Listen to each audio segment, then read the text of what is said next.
Demo of the ADX Momentum Foundation.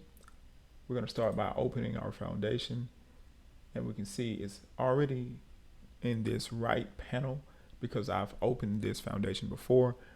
If I had not already opened this foundation before, I would simply just click on Open Chart Book and then start typing ATS. It would populate all of the ATS foundations and other models that I had access to in my particular subscription tier. And then I would just select it from that menu. And then, so we're gonna click on ADX. Right now our data is loading. We're loading the E-mini S&P 500. This specific annotation, we're loading the continuous future so that we don't have to manually change from one contract month to a different contract month.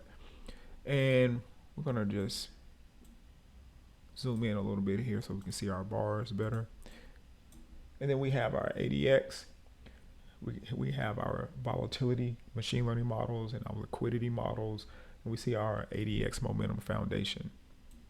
So we're going to begin by changing our settings. So we have our ADX here, and the default length is 14. Let's change this maybe to 20, and our moving average, let's make that maybe 5. And I'm just coming up with random values here. And then we're going to go into our foundation and our ADX threshold. So we can change our threshold. Let's change it to 30. So we're going to take trades when, the ADX crosses over 30. And then we have our look back here. We're going to make that maybe 5. And if at any point in time you want to understand exactly what these different all of these different parameters actually mean, you can simply click on description here and get a in-depth description of what each feature actually represents.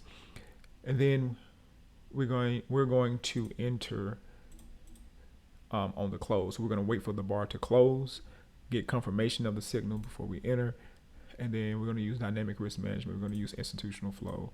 We're going to change that to low. We're going to turn off volatility filtering. And we're going to change our give back trigger to 500. And the max we want to give back is, let's say, 400. And then this looks okay.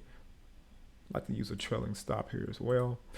And then we're going to change our target multiple to 4. Okay, this looks good. And then now we're ready to start our back test. So we're going to click on chart, go down to replay chart, and then that will populate our control panel. And then we just simply click play here. We want to make sure that we have accurate trading system backtest mode as the actual mode that we want to use. And then we click play, clear all trade data for symbol and account. This is simply going to erase any prior trading data for this particular symbol and account prior to this, so we can actually get accurate results for our most recent backtest. And we click OK. And then that's going to update the data. And then to look at our actual backtest statistics, we click on trade, scroll down to trade activity log.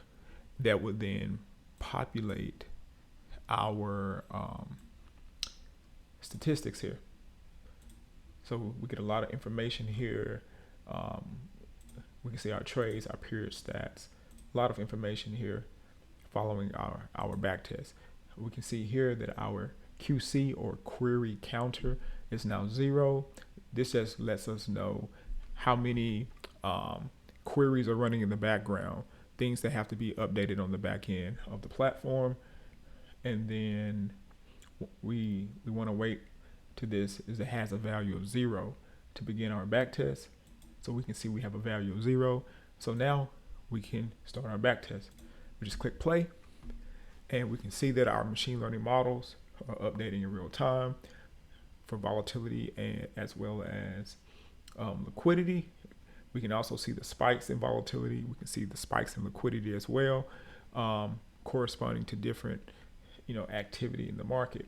And it's literally, again, very simple to get up and running. We've created this foundation and our systems to enhance your risk and trade management, and to make it very easy for you to get up and running so that you can focus primarily on coming up with ideas, testing, and experimenting.